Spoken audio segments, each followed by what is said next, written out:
I can't hear anything. There's no audio, Ken.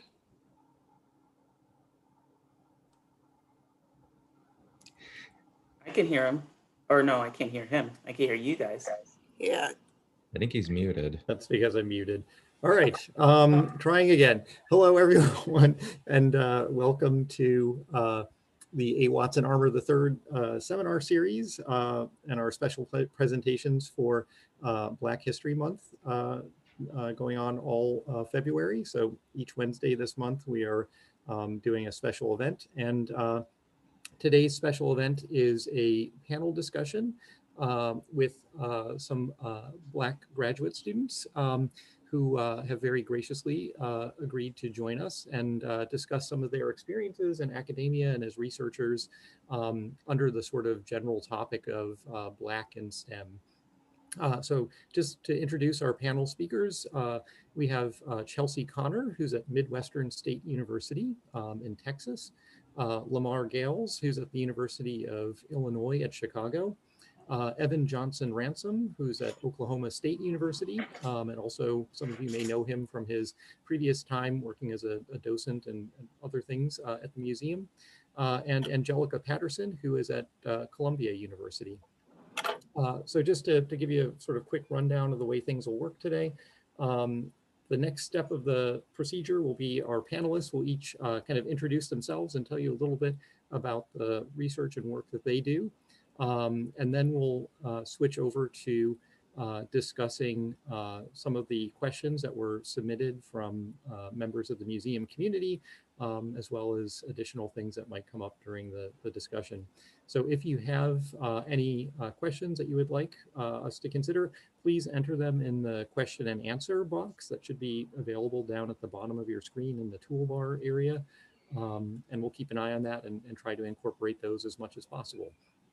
I guess to get started, Chelsea, you're sort of in the top of my screen. So you want to go first in terms of introducing yourself? I can definitely go ahead. Let me just get my screen shared. All right, can you see that? All right, so hi, I'm Chelsea Connor. I'm an artist, science communicator, herpetologist, and birder from the Commonwealth of Dominica in the Caribbean, and I study anoles. Currently, the dietary overlap of 2 anoles from my island, and I run #DidYouAnole on Thursdays on my Twitter account, and I'm trying to figure out a way to get that on Instagram as well. Dominica, not the Dominican Republic, is in the middle of the island archipelago of the West Indies. So it's kind of a curve and like we're right in the middle there. And it's a fairly small island, 29 kilometers wide, 47 kilometers long. And our highest peak is Mont Diablotin, which is 1,447 meters. It's home to a lot of endemic species and it's mostly covered by untouched forest.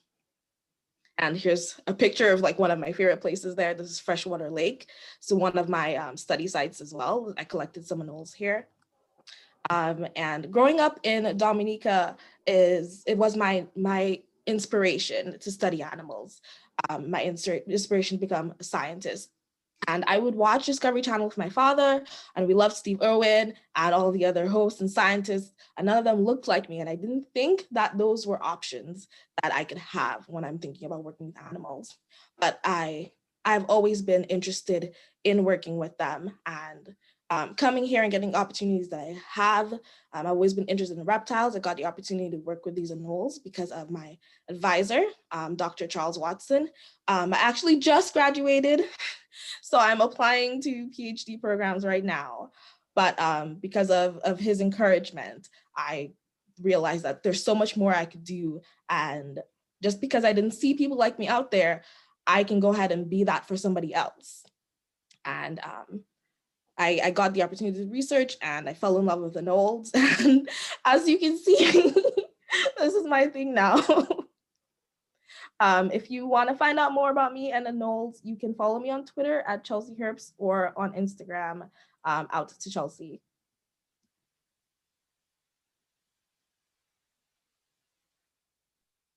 Okay, awesome. Evan, you're sort of next on my screen, so do you want to go next? Sure, no problem. share my screen. Okay. Can everyone see it? Perfect. Okay. So thank you for the introduction, Ken. Hello, everyone. My name is Evan, and I am currently a master's student at Oklahoma State University.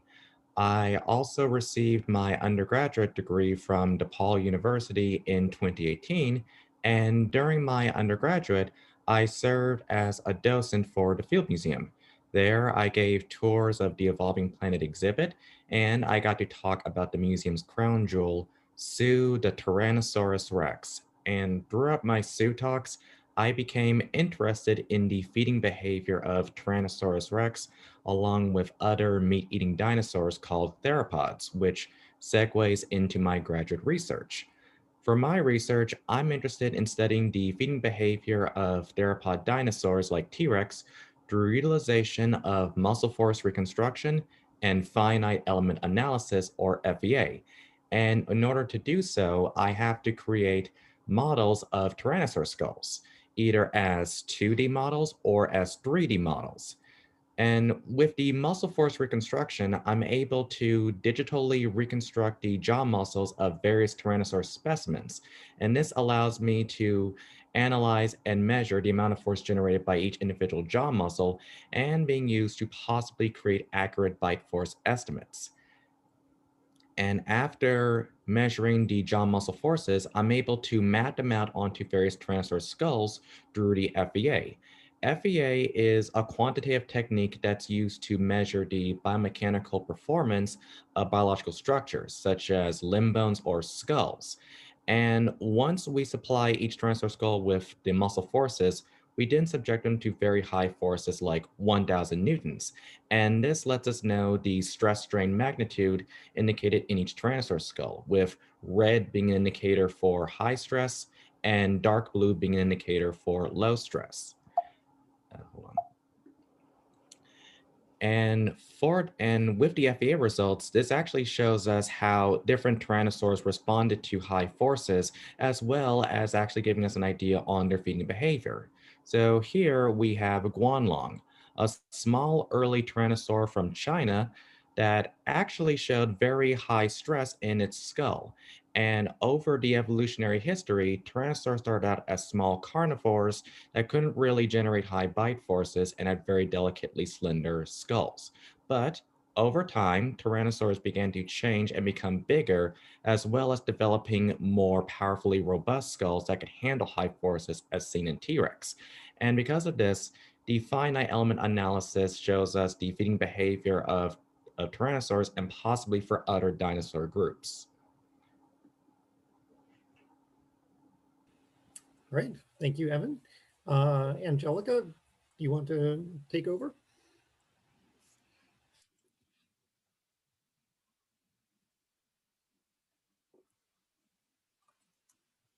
Okay, hi. My name's Angelica Patterson. I'm in my last year of my PhD at Columbia University. I am a plant ecophysiologist. So that basically means that I study how trees are responding to climate change physiologically by looking at photosynthesis and respiration. I wasn't always interested in plants, but I found my way to this field of study and never looked back. I got interested in studying plants and climate change by reading an article about how trees are, their range distributions are actually migrating due to the warmer climates. I'm currently located at Black Rock Forest in upstate New York, about an hour and a half north of New York City. And it's a special place to be, to work as a PhD student, but I'm also a full-time employee. I'm their master's science educator. And they have had records of over 80 to 90 years of tree composition changes. And over those 80 to 90 years, they found that 4 tree species have actually became locally extinct from the region, and 11 species have appeared. And those that have became locally extinct or migrated out of the forest are predominantly northern ranged tree species that are used to their cooler climates. And the ones that have migrated in are from the south. And so I got interested in understanding if there is a physiological mechanism behind why we see these migrations happening, to see which tree species may be more climatically tolerant as the temperatures begin to warm between 2 to 5 degrees Celsius over the next century. So here on my slide, you can see some of the results that I found. The northern red oak here in the forests are dominant in this region, and they've been here for thousands of years, but unfortunately are experiencing some threats to that can lessen their existence here, including their threats to like herbivory mostly from deer. And also the fire suppression in the region has prompted them to have to compete with fire sensitive species. And so what I did was I went out to the forest and I collected leaves from the tree canopy using the shotgun method. And I was able to be interviewed by The Guardian last summer on this method and my research, and gained the nickname, the shotgun scientist. By collecting these leaves, I measure their rates of photosynthesis and respiration to see which group of trees are perhaps faring better physiologically compared to others. And I found that these central range trees that live here, like the northern red oak, which are dominant, have this physiological disadvantage under warming compared to northern and southern trees that are kind of migrating in and out of the forest. And this has some implications to how our forests may be able to store carbon in the future. If you switch a forest from a carbon sink to a carbon source, that can further perpetuate climate change. So if you want to learn more, you can visit my website at theshotgunscientist.com, or you can scan this QR code to read a paper that I published. All right, thank you. So Lamar, do you want to finish things up and then we'll get to our discussion?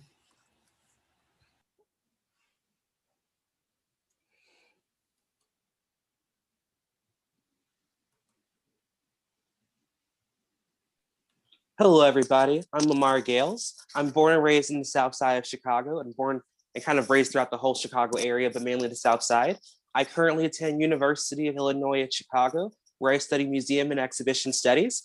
I have an undergrad from St. Olaf College with a triple major in art history, ethnic studies, and archaeology. I define myself as a technical art historian and an ethnogeologist. Basically, technical art history is utilizing scientific, chemistry, and also archaeological methods and scientific testing to understand art objects, their fabrication processes, and some material insights onto how they were made. Ethnogeology incorporates bibliographic and also biographic and ethnographic research, and coupling it with geology to understand how humans and their connection to earth materials like crystals, gemstones are informed through their physical interactions with them, and also cultural interactions. My main research focuses on studying Black American jewelers and understanding their fabrication processes. The main jeweler of research in my practice is Winifred Mason, who is known as the earliest African-American female jeweler. She started practicing in 1940, and most of her work was sold in spaces like Lord & Taylor and Macy's. And she also operated the first Black-owned international jewelry fabrication plant in Haiti, which is very fascinating. And her work is really stellar. It pulls from the biomorphic energy that she encountered while she did a lot of ethnographic research in historical Black cultures in Haiti.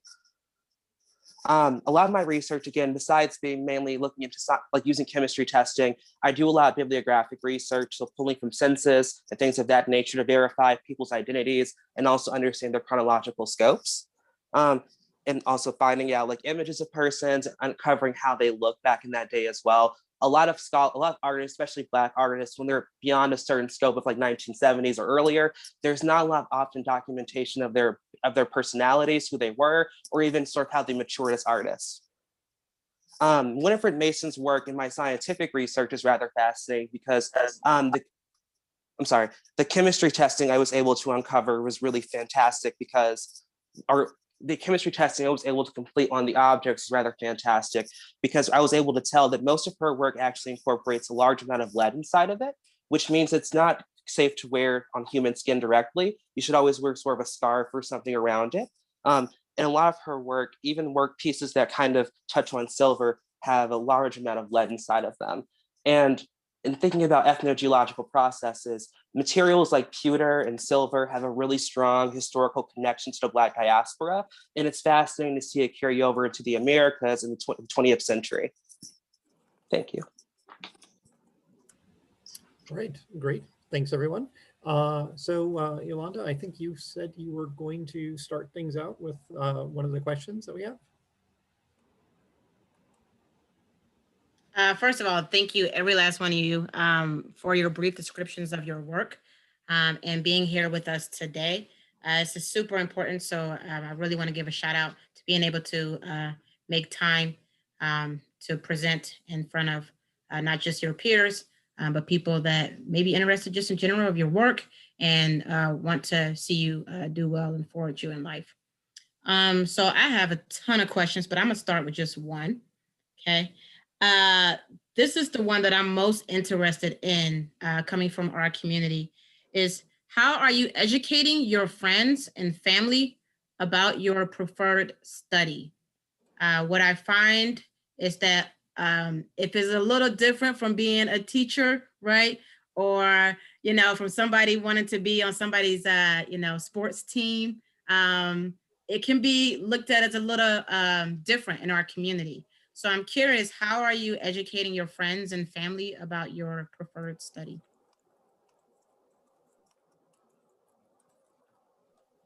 I guess I could go first. I think in these days, you know, the importance of talking about climate change, that dialogue has amplified over these last 10 years, and especially over the last 2 to 5 years.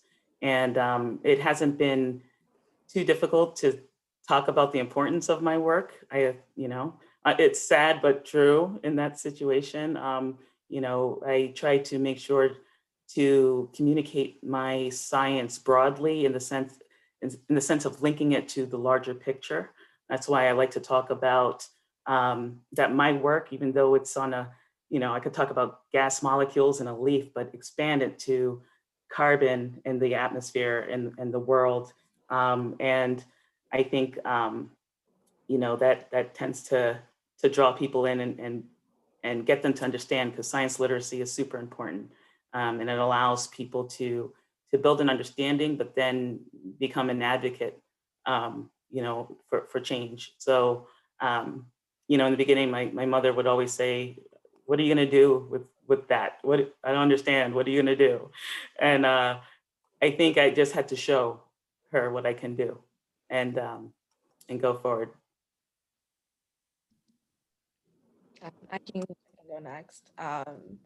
Yeah, my mother also initially was like, "Well, you want to work with animals? Does that mean you want to be a vet?" Or, like, no, I don't want to be a vet. I wasn't quite sure at first. It's like, no, I'm not a vet, but I want to work with animals. And I'm lucky. Every time I'm like, okay, here's what I'm doing now. She's just been really supportive, and she's here for it as long as I'm happy. But one of the things that I've found is that, like, on my island, we recently had Hurricane Maria, and that was like a wake-up call for us about climate change. And we're striving to become a climate resilient nation. So they've started banning styrofoam and plastic being imported to the island. So we're aware that we have to work on conservation, and more it's becoming clear to people back home that, you know, we have lot of species that are special and we need to protect them. So when I was back home collecting data and I tell people what I do, they'd be like, oh, that's so cool that you're from here and you're doing this. You came back and you're doing this. So I think it's being able to relate to the things you're studying in some way, how you're explaining it to them as well. Because growing up, it was like, oh, you want to work with animals? That's weird. But as I got older and I'm like, well, we have a lot of special animals here. I study these lizards and they help us understand so many things, and being able to put that simply, because not everybody's in my field. They won't know what I mean when I say SVL. Does make sense to everyone. But once you tell them, here's what I'm doing and why I'm doing it, it's like, oh, okay, I get it. That makes sense. I still get occasionally oh, we don't do that, but it's not as often as before. Once you break down the why and why it's important, then everybody's minds like open up so much more.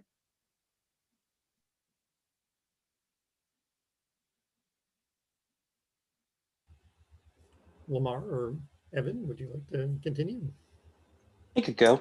I think that the broad ideas of my research, my family and friends understand. Like I study Black culture. I work with rocks and jewelry and artifacts. But when it comes to like the scientific principle, like the things I tackle, like XRF, XRD, like what does X-ray fluorescence mean? When I guess contextualize, like, oh, this particular method lets me understand like the trace elements that are in an object.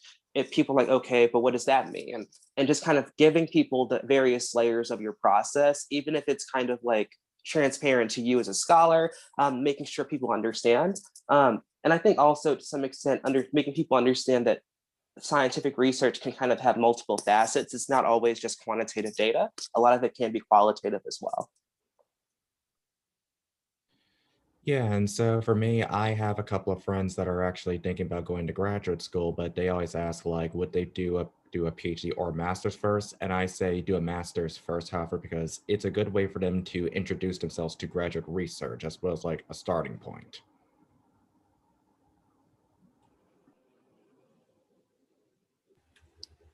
Okay. So I think maybe continuing on that theme, and sort of as you've been making the transition or have made the transition into sort of scientific research, what are, I guess, experiences that have made you feel welcome and respected in the scientific communities that you work in? But also, what are actions that institutions like the Field Museum or universities can take to help make you feel welcome and included and empowered in the academic and scientific world?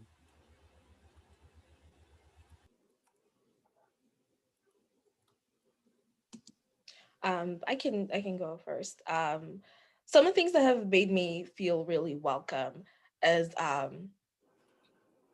when like asking about my research. First of all, just asking about my research. It's like, hey, what do you do? I'm really interested in it. Showing genuine interest in what I'm doing. But also when I speak about the experiences that I have, negative or positive, I don't get that, oh, well, I don't think that happens. I don't know what you talk. Like, I'm telling you my experience. It's not your experience. So you have no reason to try to shut me down. It definitely makes me feel welcome when people listen and they pay attention to what I have to say, and they're working to find ways to do better, because that's a really important thing as well. Not just listening. It's like, okay, well, I know that this happens. How can we make it better? How can we make it more inclusive? Because the real life is inclusive. There's no reason why in different scientific fields there should be all these barriers, and we see less of that diversity we naturally see when we go outside. We see less of that at work as well. Some like of the negative experiences, I guess, things that show me that I'm not welcome is like I said, the shutting down when people speak about their experiences, but also like unpaid internships. I can't do unpaid internships. I can't do that. That's a major barrier when you offer people opportunities, but you're like, you need experience to do this thing, but we're not going to pay you while you're getting the experience. So you just have to make all these sacrifices. How am I supposed to join your organization and do this when I absolutely am not able to? Your like how people respond to things as well. So if there's someone at an institution that has said something racist or bigoted, and you're like, hey, this isn't okay, they can't say this, their institution's response to what they have done says a lot to me. And if they are like, oh, well, dang, I'm like, okay, that's not the place for me then. That doesn't sound like I should be there, because you don't care that you have someone who is this bigoted working for you and you're okay with them staying here. So those are just a few things.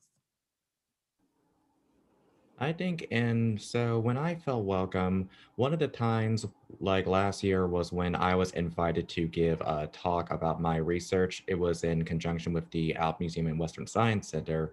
And I really enjoyed it because not only was I talking about my research, but one of the things that I really found was a major takeaway was that people are seeing like people of color who are in science or who are in paleontology. And another time where I actually felt like I was really contributing to my community was when I was invited by the medical school students to talk about my research to Tulsa school system. And a lot of kids were really impressed and they wanted to be paleontologists. And I think it shows that like children of color, they need to see people who look like them that are in science as a form of confirmation and aspiration that they can be scientists too. I think for me, when any space I walk into actually supports me in all aspects, especially when it comes to networking, and actually, I guess, making sure that my connections with other people and BIPOC people, that really shows me that they're looking out for me and they're making sure that I'm getting the support that I need, um, and mentorship and things like that. There's been some cases where I had to do it on myself, but when I have allies that can actually point me in a direction, that shows me that you're in my corner, and I feel good. Um, I would say that I personally, in terms of challenges, as a grad student, um, which I guess at the time I didn't think it was I didn't think it was a challenge because it was such a norm. And unfortunately, that's kind of how it is when you're usually the only one, throughout your whole journey. I know for the longest time, I was the only Black PhD graduate student, at Columbia's Earth and Environmental Science Department. Um, and I would ask, why, and what can we do about it? And long time ago, many years ago, it was just like, oh, it's just, the typical answer is like, we just can't find y'all. And I'm like, well, have you looked? Have you actually gone out? Have you gone to HBCUs? And now it seems like a totally different landscape now that I'm a working professional and I look back and see how far they've come. It's reassuring. But I find often that being the only one, you usually have to advocate for yourself a lot. If you offer ideas, you have to make sure that they're not claimed by the majority. You want to make sure you get credit where credit is due, because that helps in your professional upward mobility, and things like that. So there's a lot of work to do still, but I'm optimistic because I've seen it grown so fast, in the last year. I would say some of the things that were really helpful for me, like everyone talked about, were mentorship and genuine compassion from other scholars and members in the field.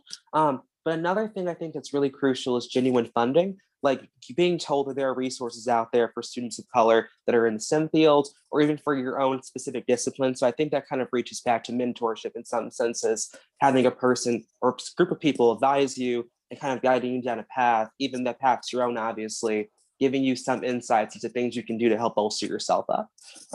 Another thing that I think that's kind of limiting in a lot of spaces is that I think a lot of times POC students or specifically Black students are kind of introduced to STEM fields very late in the game in some senses. Like a lot of my peers that were POC or like person of color in college or like in university, one person now is going back for a chem engineering degree and they studied, I think it was general biology. But it felt like, you know, they went through their bio major and eventually like all the questions I want to answer in chemical engineering. And I had no idea that was a discipline back then when I was in high school. And I feel like you hear a lot of stories that are very similar to that.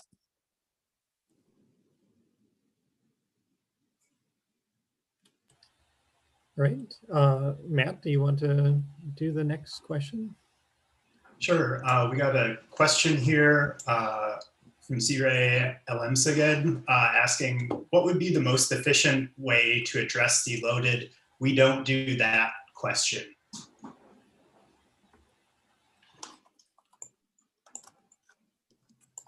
I think the most efficient way is to say we're not a monolith.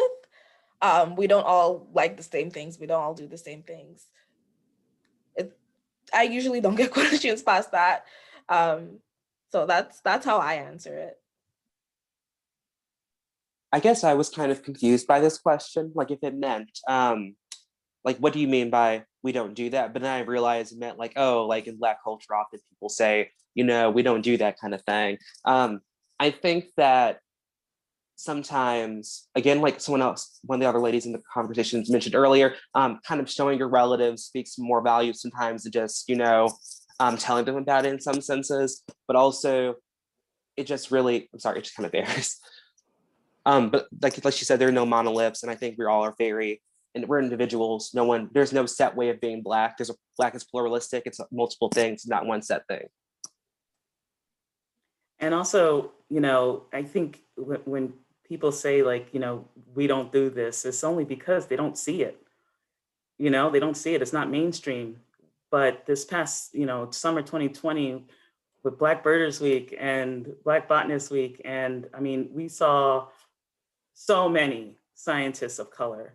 And I was so proud because I'm like, yes, we are doing it. Look, you know, and I think being able to see that in the mainstream is going to change that narrative real fast.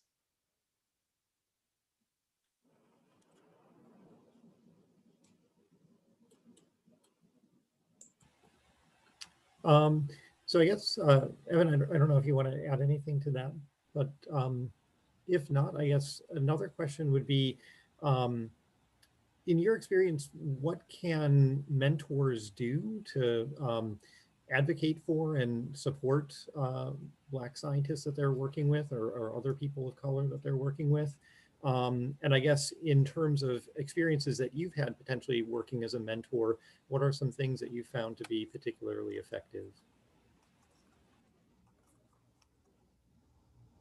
So when I was studying, so throughout my undergraduate and graduate research, one of the things that I've actually come to enjoy was that like my advisors, they always promote me and the research that I do, and that earns the attention of like of their colleagues and also other institutions. So one of the tips and advice that I would always like to give for like faculty is to promote your students, promote the research that they're doing, and if they have Twitter or Instagram or if they're on YouTube, highlight that.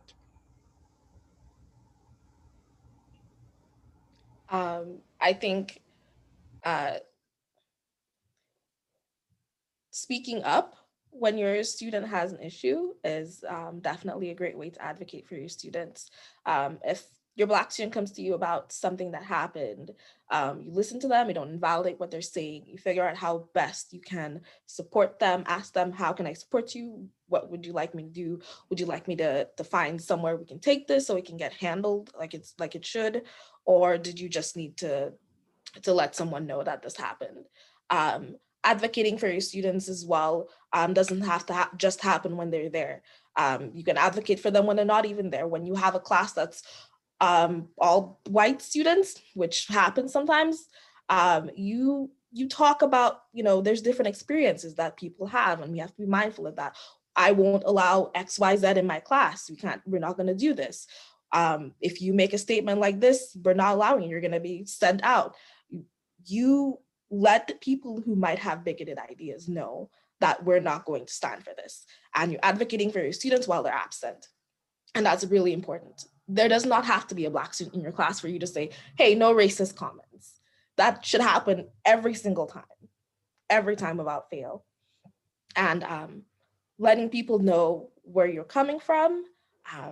Like with my advisor, he, first time I met him, first class, he was like, hey guys, if you're having any issues with anything, please let me know.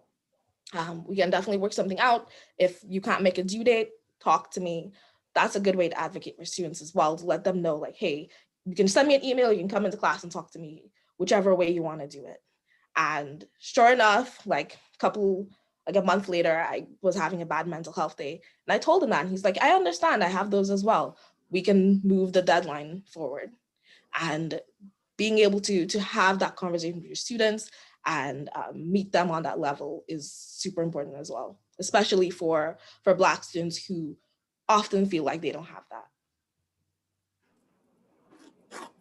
Also, something else I would like to add to my previous comment was that, like, for faculty, make sure that you also involve your students for your research, and make sure like they have the opportunity to present it at a conference, as well as having it published. That can really help in the long run.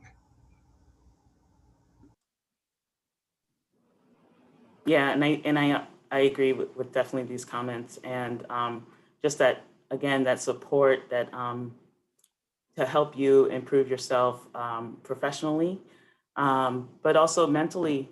We've gone through a lot this past year, and the mental toll it had on BIPOC members, it was heavy, and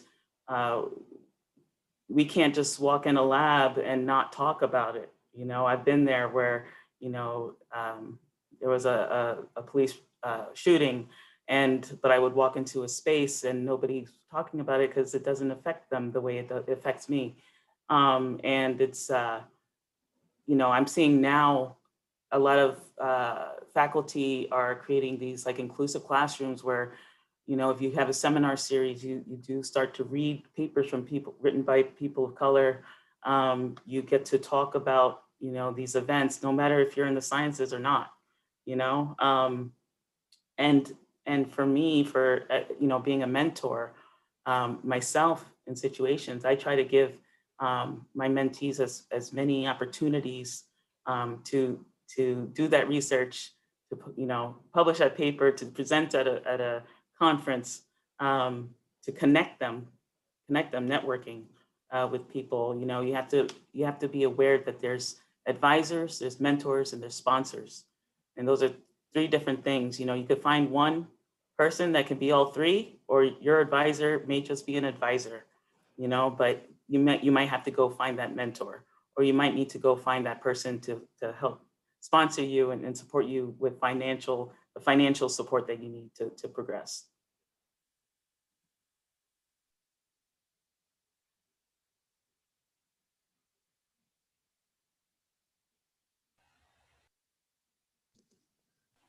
All right, Reda, did you want to ask the next question?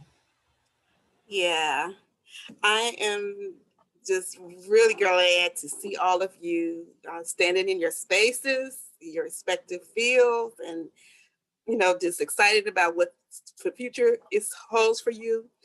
And in our series, Black in STEM, next week, we're going to talk to CPS teachers at the elementary, middle school, and high school level. So what would be your advice to teachers to interest more students in the sciences? And even if we're not students, there are a lot of people, professionals. Angelica just spoke to that as a mentor. You're just coming up as emerging scientists. So you're not that far removed from those experiences. What advice would you have? So if I would like to mention one thing, so there is going to be, for the paleontology side, there is going to be like an upcoming online virtual conference called PaleoFest at the Burpee Museum. And this is the first time we're going to be doing it virtual. And on Friday, they do have a section for K through 12 students. But that's just one example where it's like there's going to be all these conferences that some people couldn't attend because of the fact that like they were because of scheduling conflicts. But now with the current pandemic, everything is virtual, and now they are allowing students and teachers and classrooms to actually host it.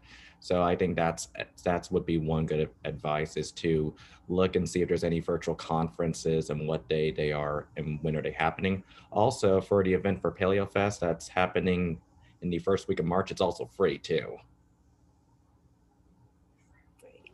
on Friday. Thank you. I would like to say that as an educator, you know, myself and working with other educators, bringing a scientist into the classroom is super important. We've at Blackrock has been able to myself visit a whole 5th grade class and talk about my career journey, and B, do an activity on plants. And for students to be able to see someone of color, be able to teach them, show them how you got to where you are, but also teach them about your research. It's inspirational, you know, especially for young women in general, you know, young children in general. So that's definitely a route that you can take, is get a scientist in front of them to see, you know, have them ask all those questions that they've been curious, because usually, you know, their perception of a scientist is a white man in a lab coat, and you have to break that image. So that would be my one advice. I think a lot of, oh, sorry, you can go ahead. Just to add to that, there's a lot of ways you can do it virtually if you can't physically bring someone in, especially right now, like Skype a scientist, or if you go on Twitter, I'm not just the only one on Twitter. There's a lot of Black scientists on Twitter. We did Black Birders Week on Twitter. You'll be able to find so many Black scientists that you can, you know, send a message to and ask, hey, can I get you to talk to my class about this? And if you go through channels like Skype a Scientist, they set up everything for you, they find someone. So it's really, really important that you show your students that there are people right now that look like you, that are Black, that are people of color, that are in these fields, that are doing this work. And like Angelica said, that's just really inspirational as well. Growing up in Chicago, I'm a product of CPS education, K through 12 entirely. And one thing I just feel like it's so consistent, no matter if you go to Whitney Young or if you go to a different school, a lot of times teachers are so, not just overworked, but a lot of people sometimes see their career choices as jobs, or even then they feel to the point, I have to get students like scientific literacy up to a certain point. They have to get a certain score. I'm teaching biology. Why would I bring in a pharmacologist? Why would I do any of things like that? But it really breaks the mold for students to, like other people have said, it's not just a white man in a lab coat playing with test tubes. One of my 7th grade she was basically a 7th grade science teacher, but she taught biology a lot, basically. She did cancer research over the summer and showed us some of her research slides, which I found very just insightful, because, you know, as a 7th grader, learn that your teacher, who spends her professional life teaching you, spends her summers doing cancer research, is just beyond fascinating. And also, I think it breaks the mold of thinking about, I think, how people break into their own fields. Like, not all science teachers are pure K through 12 educators. Some people see that as like not them giving back, but trying to bring up the next generation of educators or scientists or wherever they are. And also, like other people have said, there's so many access resources to bring in different kinds of scholars, or even introduce other kinds of science students in the classroom, like YouTube or Skyping someone in. And I think even maybe have, like, when COVID's over, right, ideally, thinking about field trips to spaces that employ scientists that aren't conventional. Like even thinking about labs that aren't in kind of like the normalcy of like where we expect to see them.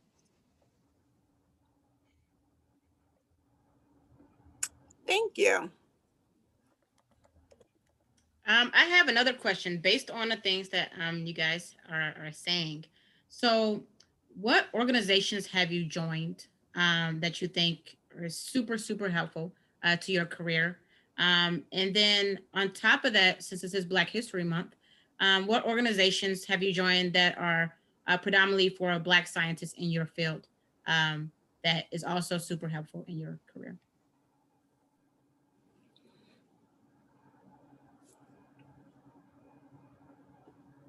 I would say for my field, earth and, ecology, earth sciences, there are, there's organizations that are focused on increasing diversity and inclusion into this field, which is super important because I think the earth science field is like probably has the lowest percentage of people of color participating.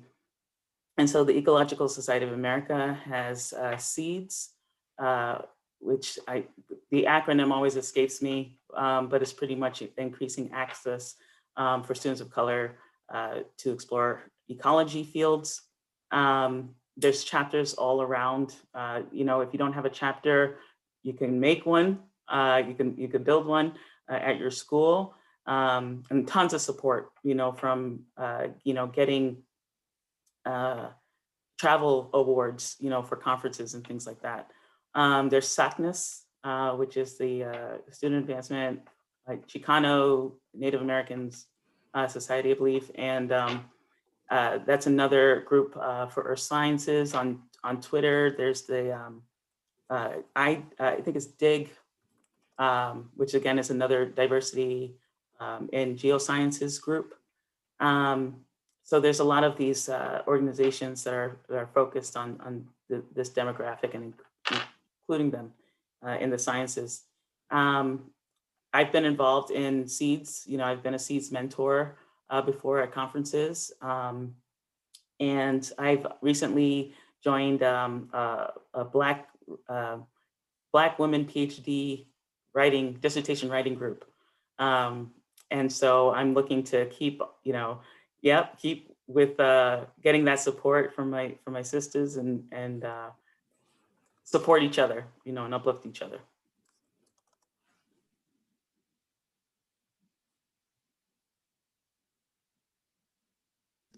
Personally, I'm still a little earlier in my academic journey. I'm not in a PhD program quite yet.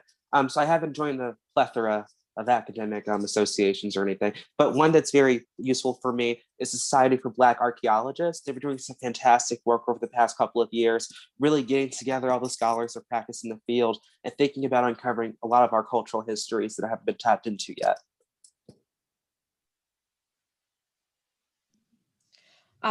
So like Lamar said, I haven't joined a plethora of academic organizations. I agree with some of the ones that Angelica mentioned. I have thought about joining them. I'm also really bad at joining orgs. I'll join an org, forget that I joined and forget to keep up with what's going on. I'm a member of Black AF in STEM, and that's our group chat is such a great place to be. There's so many other Black people in so many different fields, and that's really great to see. So that's a really good org to join. And STEM Neor they're on Instagram. I think they're on Twitter as well. It's for Black women in STEM, and that is also a really good inspirational organization as well. I'm also I'm a member of the American Society of Ichthyology and Herpetology, and they've been doing some work to be more diverse and inclusive, and that's really important and cool to see as well. They did change their name recently as well because previously they were Copia, I think it's pronounced, but that was a racist scientist, and they're like, we're not doing this anymore, and they changed it. So that was a really good move on their part.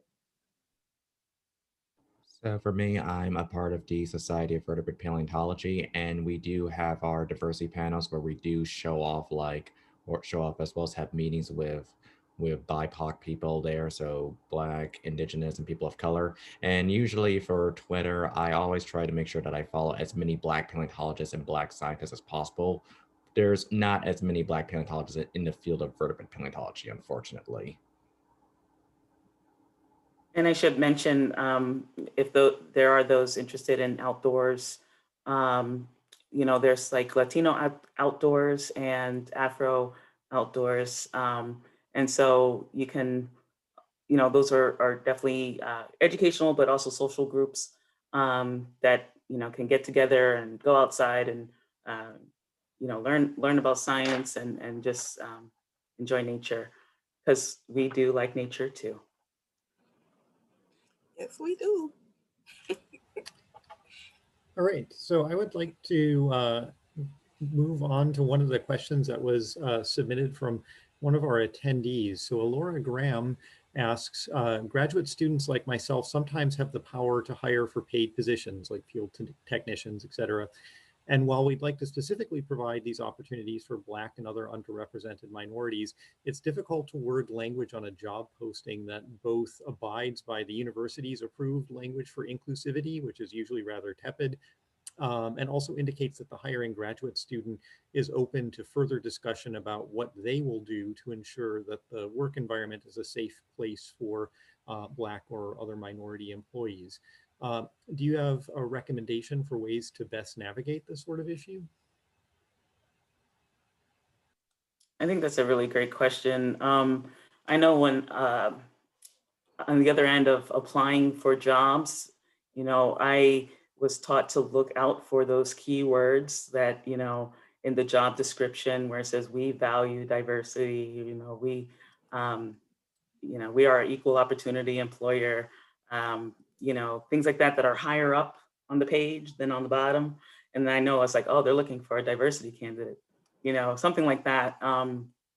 There are ways to kind of call out without being explicit, so to speak. And second, advertising in those BIPOC spaces, you have to go out and find them and advertise heavily in them to get that pool of candidates that you're looking for. And I think I forgot the last part of that question. Let's see if I can pull it up again here real quick. So yeah, basically indication from the student that they're open to discussion about what they can do to ensure a safe work environment. And I guess then recommendations to navigate those issues. Yeah, the safe work environment definitely should start from the person who's holding that space. I mean, I think the graduate student can speak up and say, why is this manual only in English and I'd like it to be in Spanish? Creating those type of spaces that are inclusive, even just the small, simple things. If you're giving a lecture or something, like make sure there's a closed captions on there. Very simple things. And I think even when it comes to hiring, doing new hires, including people of color in the hiring committees, making sure there's like a diversity statement that candidates have to write to show that their commitment. There's things on the back end and the front end, I think, that can be done from both graduate students and faculty. Yeah, I think it's really important to have a working document for your job, your work. That's, here's what we expect of people. Here's what we're gonna do if something happens. Here's the actions we won't tolerate. And it needs to be a working document because different things come up all the time. And you need to, add to that and like, okay, here's something new that happened. And here's how, we expect this conversation to happen about it in the lab or wherever. And if this happens, we're not going to tolerate that. We won't let that happen. So already having a document like that, where, you're showing you're committed to making sure that everybody feels safe and included in your space of work is, it's really important.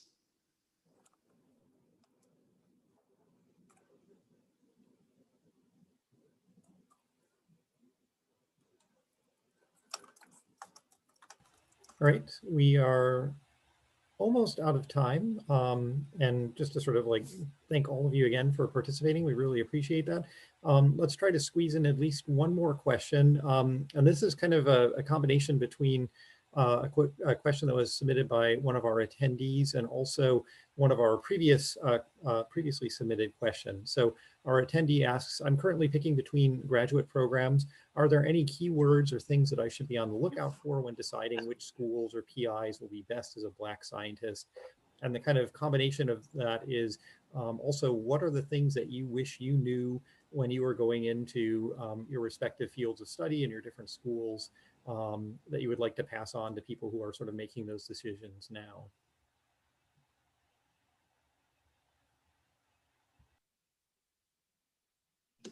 I feel like whenever you pick a graduate program, it's an extremely personal decision. Some people will tell you financials, like the funding that you're offered is the crucial thing.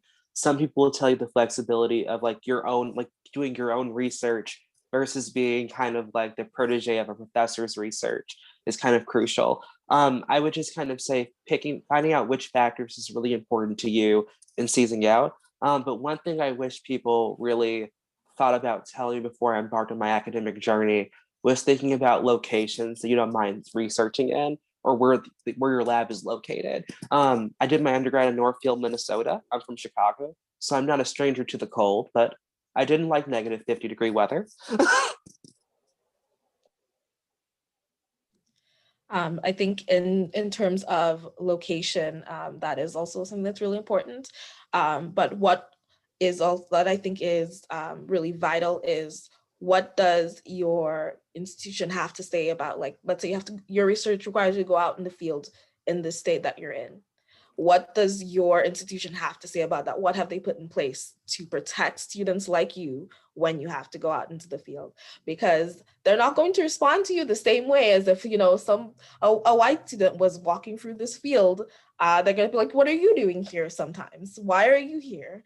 And that is a really dangerous situation. So you want to know, like, hey, what are you doing to protect Black students and students of color? What do you have in place for that? And you need to ask questions. It can be kind of scary sometimes when you're like going through the interviews and you're like, oh, they're supposed to ask me questions. You ask questions as well, because you want to know, what do you guys have going on here? If there's a situation like this, how would you respond? What are you committed to diversity, equity, and inclusion? Can you show me that you're invested in that? Are you invested in all of your students equally? Because that is really important. And it can be really scary to ask, but it's vital to try to. And speak to the graduate students in the lab. You know, I think separately, I think that's kind of like where you're going to get the truth. You know, ask to have a little Zoom conversation or speak through email, and know what you're getting into, you know, and know yourself. Hopefully you'll know yourself, how you work best. Do you like micromanaging, or do you like to work independently?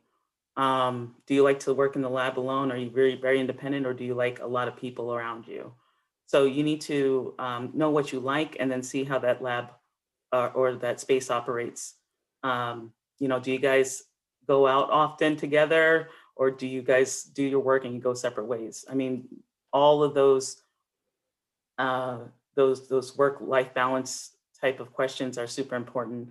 And you do got to look at it holistically, like where the location, you know, look at the department, not just the lab, because if the lab doesn't work out, is there another couple of other potential mentors that you can work under?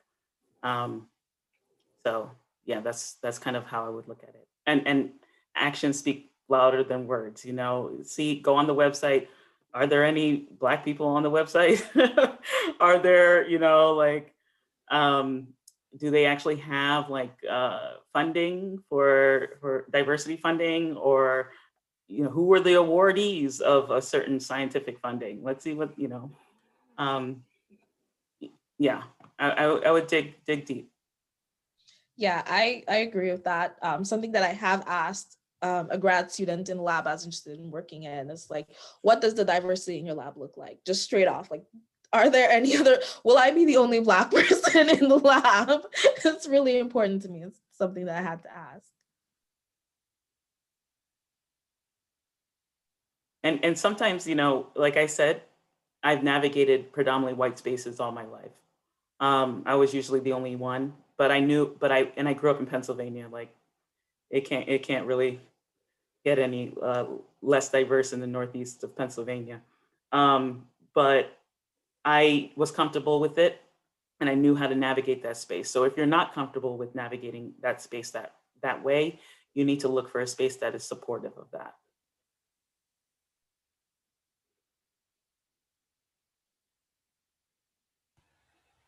All right. Thank you all very much. I guess we'll wrap things up now to sort of respect everyone's schedule. But before we go, I'd like to say once more, thank you to all of our panelists. You guys were wonderful. I think it's been a really good learning experience for everyone today. And we really appreciate you sharing your experiences and hearing your voices.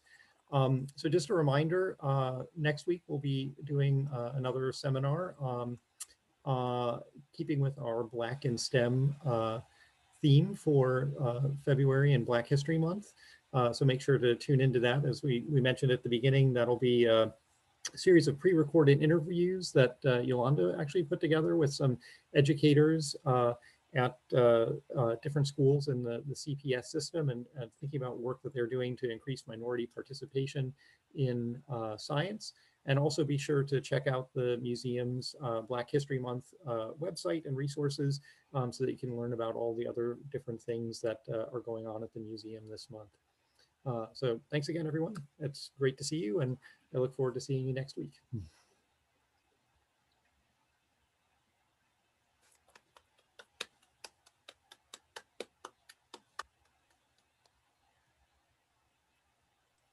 All right, Rita, if you want to stop the recording, we'll go from there.